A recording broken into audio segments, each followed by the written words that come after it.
Production funding for Behind the Headlines is made possible in part by the WKNO Production Fund, the WKNO Endowment Fund, and by viewers like you.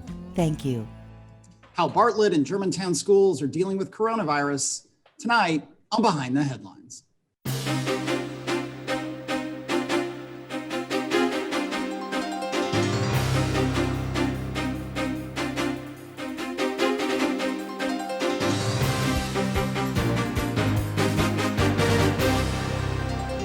I'm Eric Barnes with the Daily Memphian, and thanks for joining us. We are joined tonight from Bartlett City Schools, Dr. David Stevens, Superintendent. Thanks for being here. Thanks for having me, Eric. Along with Jason Manuel, Superintendent of the Germantown Municipal School District. Thank you for being here. Thanks for having me too. And Bill Dries is reporter with the Daily Memphian. I'll say as a first note, we have had in recent weeks a number of superintendents on. I think last week we had the superintendents from Collierville and Arlington. A week or two before that, we had Joris Ray, the superintendent of Shelby County Schools. Those are available on the WKNO website or as podcasts on the Daily Memphian site. And we, again, appreciate you all being here. And I want to start with the same question I think I asked the superintendents last week. And I'll start with you, Jason. You've got, 6 schools between elementary, middle, some kind of hybrid schools, high school. What does a day look like for a student, a typical day in this atypical time, both for a student and a staff member? Well, it's different and it depends upon the grade level. So we are limited by the Shelby County Health Department guidelines. So they are requiring masking in all of our schools, and they're also requiring 6-foot social distancing. So all the municipals kind of got together while we were creating this new world over the summer, and we had to look at our own individual footprints differently. So depending on the size of the school, the size of the classrooms, we had to make different decisions based on the grade band. So for us in grades 7 through 12, we have students on a hybrid schedule. So some students attend, half the students, and it's based on alphabet, attend school on Mondays and Wednesdays. Half the students attend school on Tuesdays and Thursdays, and everybody is virtual on Friday. On your off days, you're also virtually coming into the classroom or you have an assignment that they're completing.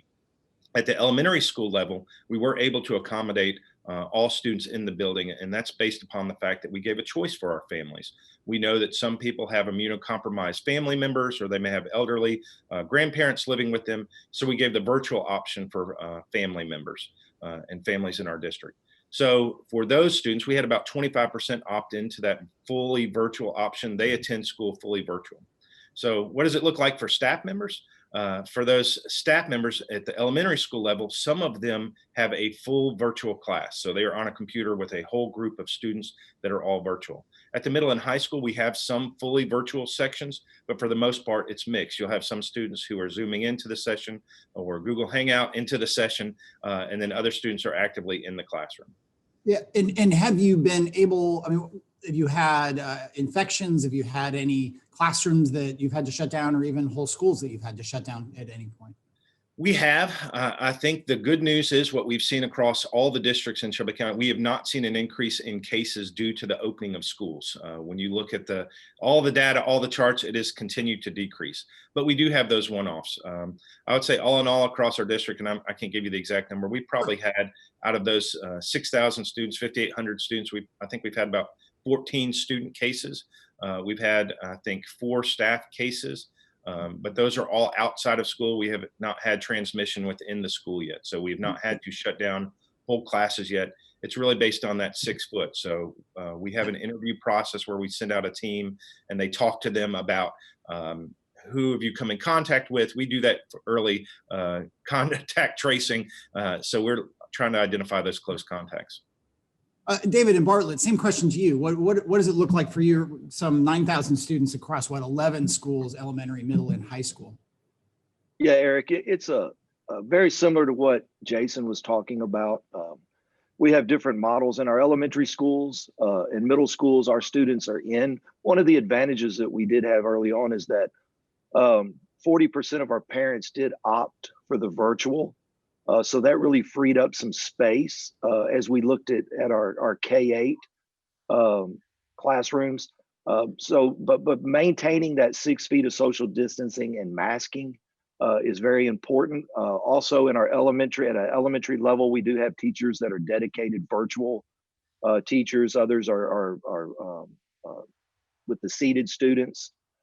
In our middle school, it's kind of a blended model there. Those students are in 5 days a week, but some of those teachers are teaching both virtual and seated students. Now at our high school, in our ninth grade academy, we have a hybrid model. So our students are in school 2 days a week, and then in a different group the other two, and then on Friday they have their everyone has their virtual day. This has really helped with our older students of keeping that spacing, keeping those numbers down. When you have a little over 2,000 in our 10 through 12 high school and about 750 in our ninth grade academy, bringing all of those students back in, even with the major renovations we've just done at the high school and adding a lot of square footage, there was no way we would be able to keep that 6 feet of spacing. The one thing I have seen is that by us wearing masks and keeping that 6 feet of spacing, as Jason was saying, we haven't seen huge outbreaks. Yes, we have cases. Like I tell people, during flu season, we have kids and folks that catch the flu, and during this pandemic, we've had that. But fortunately, by our teachers doing a tremendous job of keeping that social distancing, making sure students are wearing masks, and all of the hard work of our administrators. So far, yes, we're having some cases, but as Jason said, when we go back and trace those, they seem to be from activities that are happening outside of school. About how many cases have you had? I think right now we report up to the state, and we've been reporting each week around less than five maybe. Students, all students. We have staff. I think staff numbers have been a little lower. Yeah. Usually but each week that we've been reporting up to the state, those numbers, it's been less than 5 cases. So the thing is, we try to jump on it quick. When you find out somebody tests positive, then we work with our partners at the health department. We make sure that we find out, have they been inside of 6 feet for over 15 minutes, whether they had a mask or didn't have a mask.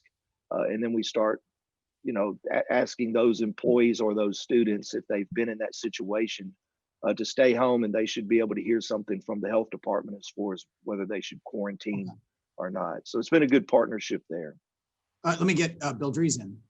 All right. Jason, before the school year actually began, when everybody was trying to figure out how this would all work, there was a lot of talk about the need to have constant testing of students and teachers, and it hasn't worked out in that way. What I'm wondering is if with the school year underway and what you've seen so far and the precautions you've taken, if this amounts to finding a way around regular testing.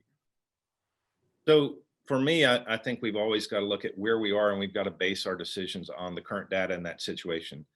Right now, we haven't seen the cases in our schools, and the number of cases I was reporting was over this 9-week period that we've had. I think we've had 13 out of 5,800, all of them stemming from outside. As a school district, we can't require testing if that was going to be offered, nor do we have the personnel to do the testing.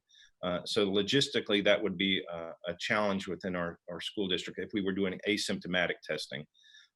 So that would be a concern for me, is it justified, the time away from education? When are people doing the test? Those would be things that we would have to consider. But I would like to echo Dr. Stevens. The precautions we put in place have been working. The masking, the social distancing, we have not seen transmission amongst students or teachers in our schools. David, has this thing worked itself out? And I say that pretty cautiously because things could change pretty rapidly, obviously, but do you think you found a way to get to the same place without having that availability of testing constantly? Yeah, and that's the thing, Bill, as you know, with this, we just don't know what the next day holds. There's so many things I think we're finding out about the virus as we move forward. The social distancing, the mask wearing, that is working. I think the logistics is Jason was saying, is something that we've sat and thought, and how would we do this testing? Do we have We have, one nurse per school, but we have, hundreds of kids and employees. How could we do that? And one of the things that I think has really helped us also is that in our community, we have plenty of access to testing. So I think that folks are able now to go.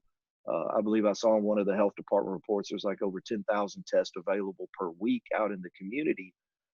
So when folks think they may have an issue, then they're able to go get tested. And the great thing is, I think the county and city, everybody's done a great job of getting those tests turned around in that 1 to 2 day, maybe 3 days max. But that's something that we're looking at as this thing evolves and changes. It's something that definitely we're always looking at. How can we maintain a safe environment for our students, our kids, and try to keep this down in our community. Mhm. As an educator, how is the mix of virtual and in-person working for your students in Bartlett? Well, and I tell people all the time, we are built and designed for in-person education. I mean, that's our core work. That's what we've done. Our folks have worked extremely hard to stand up virtual schooling while we're doing, seated classrooms at the same time. It's had some bumps in the road.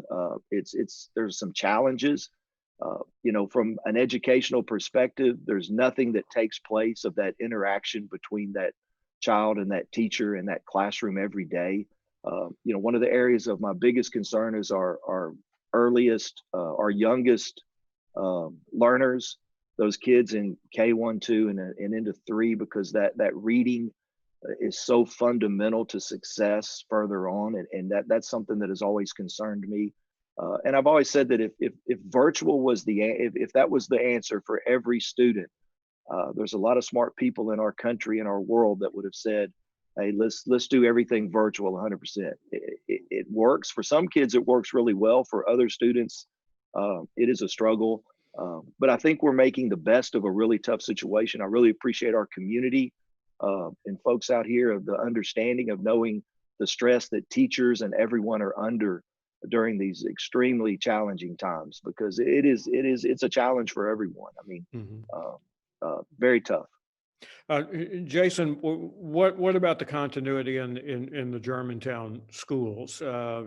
Is it extra work? Are there things you're discovering on the fly here, so to speak, about the mix of the two for the same student? Yeah, I think it's a real problem.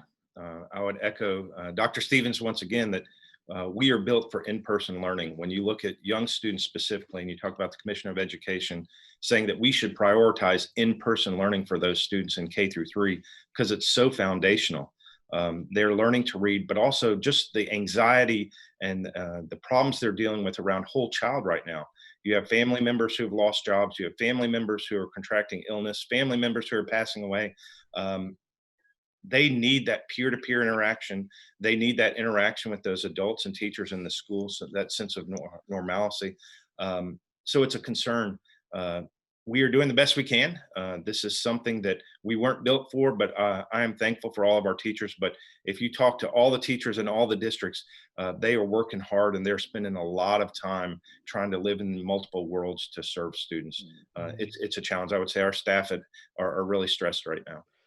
Before I send it back to Eric, talk to me for a second about the state's, the governor's statement that some achievement, that there had been some lag in achievement, or some loss of knowledge gained as a result of the transition on that. And there was some controversy about where those numbers came from. Do you know at this point in Germantown whether students have actually lost or have slipped some in achievement as a result of this very unusual school year? Yes, I think that a lot of superintendents across the state were very disappointed with the release of that data. My concern is that they chose a small number of districts across the state, and I think all the superintendents would echo this. And it was a projected number. They weren't using real data. They were using historical regression that occurs with students over the summer. We have hired a national firm, Hanover Research, to look at our regression and our students. We also have benchmark testing that is going on right now. We have seen small regression in some grade bands. Some grade bands have not. So an example would be with our STAR reading assessment that we do, our benchmark, we did not see any regression in our third grade students. So for a blanket statement to be made off a projection across the state, I don't think was valid numbers. I don't think that was a good use of data. Mhm. Same And thing. Bartlett, David, what do you know about student regression specifically as a result of the arrangement this school year?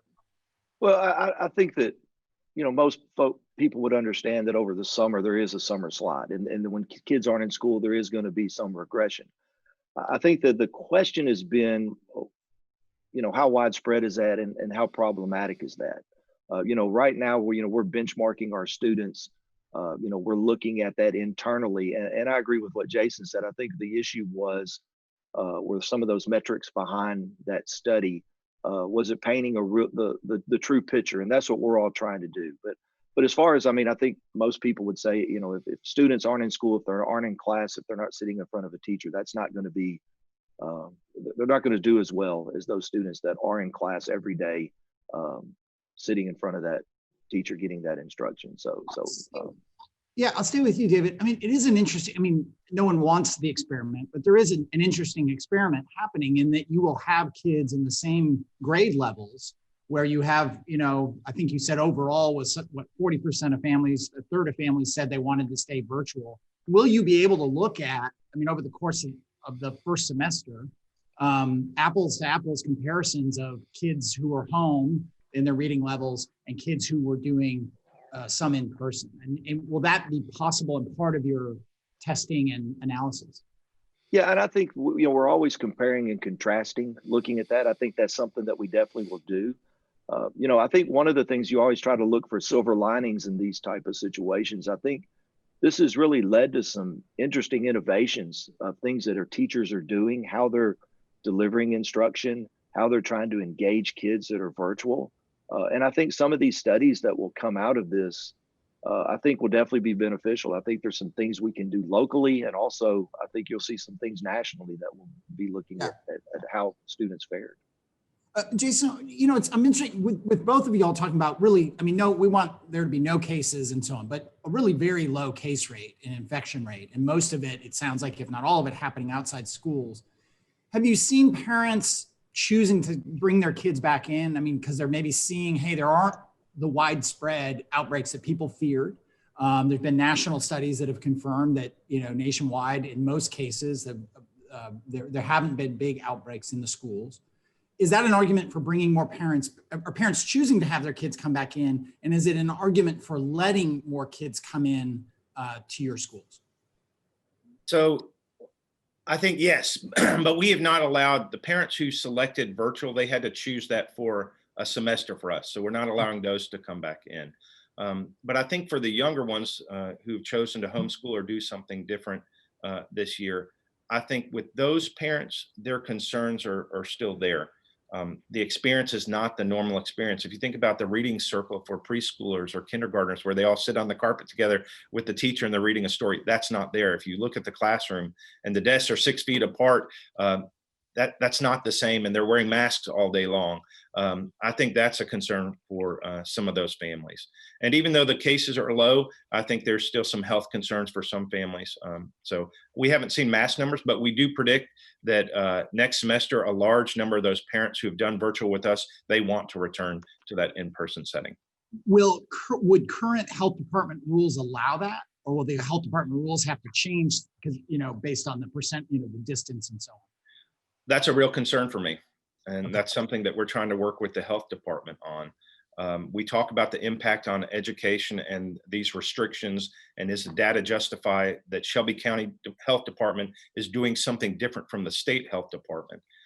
We cannot bring back our high schoolers, and we may have challenges at our elementary and middle school if they all decide to return, maintaining the same schedule, unless we get some flexibility from our local health department. What you see across the state is they're doing 6 feet when possible. And so they're trying to separate, but it does not look across the state like it does in Shelby County. So our request would be to allow us some flexibility within schools to do 6 feet when possible, assuming that we're still doing masking. And then if we did have cases, if we did have transmission, we could move back to something that is more restrictive. We don't have the ability to do that right now in our school districts because we're under the health ordinance.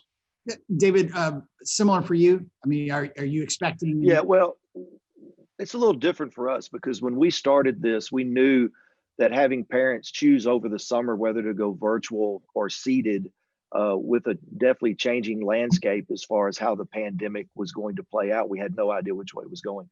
We are allowing our parents at the 9 weeks, which is ending, I believe, tomorrow.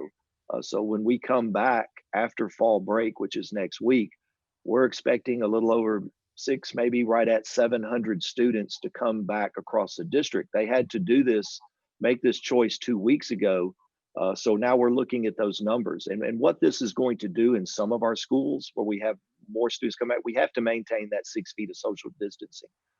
So I've been working, talking to some of my colleagues. I know Ted Horrell out in Lakeland has come up with some interesting models, what they're doing at Arlington. That's the great thing. All of us, we talk together. We talk to Jason. We're probably on the phone or on a Zoom call a couple times a week.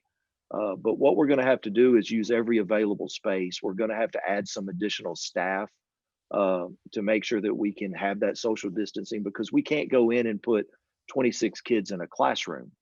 So if we have 26 that need to be in that classroom, we're going to have to figure out what to do with 10 of those students during this time. So we're coming up with some creative models. Are there pods we can use in gymnasiums and cafeterias, music classrooms, libraries to move those students around to be able to keep them in school? So that's going to be a challenge. And that's the thing. I think maybe Jason staff's probably in a little bit better shape right now. They're not as stressing as my folks are. Because now we're kind of changing this in midstream. Things have been working and going great, but in our situation, we were trying to put together this program for virtual, and we just felt let's let people make that choice. And before I go to Bill, do you want to see some relaxation of restriction from the Shelby County Health Department? Yeah, I think we're going to have to get to a point where, because from the educational side, and I get it, our health department, they look at this from a public health and the epidemiological side of it. But from an educational standpoint, we're trying to balance the impact that the virus is causing compared to the impact that the learning model is causing with students that are not in that classroom, 5 days a week, getting that 7.5 hours instruction. Let's go to Bill. Jason, if you called the shots on this, what would this next 9-week period look like for your school system in terms of the social distancing and other measures? So for us, this is one thing that we're trying to do. I would love to see a carve out in the next health ordinance for education groups. And this is private and public schools. They're having to follow the same rules. So an example would be, can we bring our 9th grade students back at our high school trying to do 5-foot social distancing and monitor the number of cases for 3-4 weeks and see if we have any transmission. And then if that was successful and we didn't see an increase in cases, bring more of our 10th grade students back instead of doing the hybrid that they would be in person 4 or 5 days a week. That would be my model. Slowly step back into normal school. Mm-hmm. David, a quick note about Bartlett High School. You've got a campus that's in transition there. How is that transition working with the pandemic? Yeah, well, we've just about finished construction. Just a little bit to go, probably over the next month or so. Hopefully we'll be winding that up. It's definitely been some challenges over the summer while we were shut down. COVID had affected everybody as far as manufacturing and some of those type of things that we were planning because we were hoping to have this thing wrapped up by now. But it's gone very well. Flintco, Linkus, and Fleming, our partners, have been tremendous as we've gone through this major renovation, and we've been able to work that out through this pandemic. So it's gone better than I would have dreamed. So that's been a good thing. We have just about 2 minutes left, and just for people who don't follow this as closely as we all do, you all are independent school districts.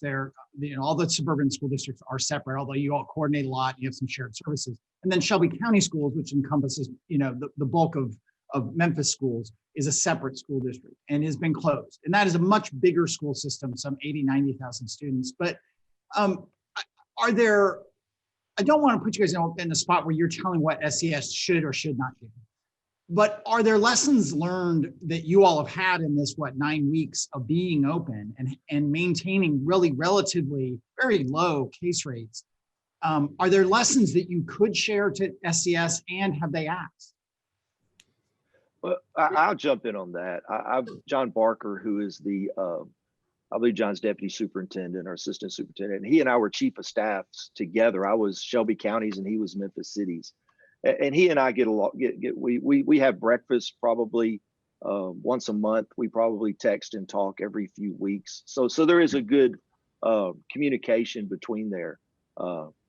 So I think it's, we ask them questions, things that they're doing, things that they're doing. John has that conversation. So I think there is a good relationship, and I think we're all trying to learn. We're all trying to learn from each other, and every situation is different. I mean, that's the situation in Shelby is different than Bartlett, and just like my situation in Bartlett is different than Mr. Manuel's in Germantown. I think everybody is trying to do what is the best thing that they feel like they can do to help their students. We're out of time, Jason, so I'm going to let you dodge that question. But thank you, David. Thank you both. We really appreciate you taking the time with us, but that is all the time we have this week. Remember, you can get past episodes of the show on WKNO.org, or you can download the full podcast of the show on the Daily Memphian site, or wherever you get your podcasts. Thanks, and we'll see you next week.